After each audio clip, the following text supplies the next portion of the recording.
Bro, lock the in the podcast. Oh yeah, my bad, bro. Welcome to the True American Alpha Male Sigma Male Grideset podcast. This is your host, Garrett Garcia speaking. This is your co-host, Cyrus Gallardo. Hello. And our final co-host, who will be doing most of the talking today. Meet Johnny Rizzo! If you've seen the news, Verona, Italy is pretty crazy right now. Maybe it's because they're all Italian, or maybe because the two richest families there just had another scandal. Nobody knows why, not even them. But they've been feuding for probably about 2 centuries at this point. No cap on God, bro. These guys are always fighting in the streets with swords for some reason. They're all 16 to 60. They just act like middle schoolers. I saw that Lord Capper guy pushing 60 say to his wife, "What noise? Giving me my longsword, hell." Why would you marry a hoe, bro? Better yet, why would you have to ask your wife permission to use your sword? This is beta male cuck shit, apart from him calling his wife a hoe, bro. So, we know these guys like fighting a lot, but did you know the son of the Montagues, Romeo, 17-year-old by the way, met a 13-year-old girl at a party, made out with her, then stalked her home, adding to all that, she was the daughter of the Capulets. So we've got this 17-year-old, neurodivergent, Chad, simp, who was just in love with that chick Rosalind like a day ago. He literally said, "Jesu Maria, what a deal of brine hath washed thy shallow cheeks for Rosaline. How much salt water thrown away in waste to season love that of it doth not taste." This dude was crying because of a girl who didn't like him. And he said all that shit like a wannabe poet from the 1500s. What a joke. And hours later, he sees a 13-year-old and instantly falls in, quote, love, unquote. If she wasn't 13, I'd say W. Riz. Instead, it's looking like I'm going to have to call up Gideon or Chris Hansen. You know, after that, he was hiding in the bushes, watching this girl sit on her balcony, and Juliet starts talking to herself about how she couldn't love him because of his name. He springs up out of nowhere, out of the bushes, and starts denouncing his whole entire bloodline for some low-tier Becky. He's the sole reason why her progeny amongst maidens are so high. From the police report, supposedly this chick convinced him to marry her. I'm getting married. She said, as I quote, "If that thy bent of love be honorable, thy purpose marriage, send me word tomorrow, by one that I'll procure to come to thee, where and what time thou wilt perform the rite, and all of my fortunes at thy foot I'll lay, and follow thee, my lord, throughout the world." After 3 hours of knowing each other. Bro, she thinks she's Shakespeare. That's how Redditors talk. What's next? Is she going to come Anon? Oh wait, she did. Come Anon to Romeo, thou meanest not well. Blah blah. That's some we'd say in middle school, bro. For real though, I was married to a girl in middle school, then she divorced me and I went down the gutter. I went from a straight F student to an A student. An inventor to a model worker. You see, an A student is the perfect employee. He works for me and he does his job perfectly. Then you got the F students. The F students are inventors. They're creators. They're so creative that they couldn't sit in class. They couldn't listen. Because whatever people were trying to put in their head, they knew it was. So if you're a young boy and you're in a situation where you're an F student, let me tell you something. You got a bright future, buddy. What? Anyways, from what we know, that dude, Friar Lawrence, Catholic, he married them. No surprise there. And right after this guy, Romeo, his buddies get in a fight with the Capulets. Romeo gets in the middle of Tybalt and Mercutio, who had their sword drawn. And his best friend gets shanked by Tybalt. The cousin of his 13-year-old wife killed his best friend. His best friend, who's also the prince's cousin. So basically every rich and prominent family is in this? Anyways, after the cousin of Romeo's child wife murders the prince's cousin, Romeo goes on a bit of a revenge arc. The details aren't really documented until Romeo kills his child bride's cousin to avenge the death of his fallen friend. You'd think he'll get the death penalty, right? What happened instead? Did they time up and make him watch Has Been Hotel for 9 hours?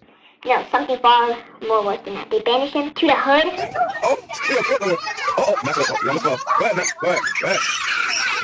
Oh, Lord. Of Mantua. Holy shit, so he had to go there straight away, right? No, First, he paid a special visit to a certain miner. We have a clip of after what they did. It is not yet the near day. It was the nightingale, and not the lark that pierced the fearful hollow thine ear. Nightly she sings. Bro, can you just shut up with the romance stuff, okay? I just want to leave, okay? I did what I wanted to do. They cracked? Yes, a 17-year-old and a 13-year-old cracked. And you recorded it, Cyrus? For research purposes, yes. You have to document these kinds of things, bro. I guess, bro. Like Juliet make you weak. That's why I cut out all women. No love, no nagging, no problems, and literally, bro, I have never felt more manlier. Think about this. Romance, flowers, cuddling, kissing. That's beta male bro. That's super lame. Preach! I will. So this girl, she decides she's gonna want to fake her death. So she goes back to the Italian Catholic dude that got them married. Friar Lawrence, no surprises there yet again. Well. This guy says to her, "Take thou this vial, being then in bed, and this distilling liquor drink thou off. No warmth, no breath shall testify thou livest. The roses in thy lips and cheeks shall fade to waning ashes. Thou shalt continue 42 hours, and then awake as from a pleasant sleep." What's up with these Italians talking like Redditors and Discord mods? Well, the Catholic dude, he decided after all that bull, he was gonna sit on his ass and have another old ass Italian Catholic dude deliver a letter to Romeo. The problem is, Romeo's servant ball loser was spying on the funeral for Romeo and brings Romeo the word first. And instead of the word being Juliet faked her death, it was that Juliet was dead. So this guy, Romeo, goes absolutely postal, buys a potion from a merchant, and starts making his way to Juliet's tomb. Why did she even fake her death? There was no point to that. Oh yes, there was, bro. So we know Romeo and Juliet got married, but their families didn't know this until it was too late. Now, how could this be connected to Juliet's faking her death? Well, the Capulets were going to force Juliet, a 13-year-old, to marry a 29-year-old man named Paris, who's also another cousin to the prince. So, Juliet was being forced to marry a grown man, but that grown man was too late because another nearly grown man had already groomed Juliet? That's crazy, bro. Yes, and something even more disturbing is that when Romeo arrived at the tomb of his dead lover, he found another grown man beside his dead bride. It's been alluded by Juliet's former nurse and her other family members that Paris wanted to sleep with her desperately. So, Lord knows what that grown man was going to do or what he did. Who knows if he would stop at pedophilia? The more and more you read into this, the more and more disturbing it becomes. Oh my bro. Holy This is so bad. So they fight. The prince's cousin gets slimed, and then Romeo kills himself with poison.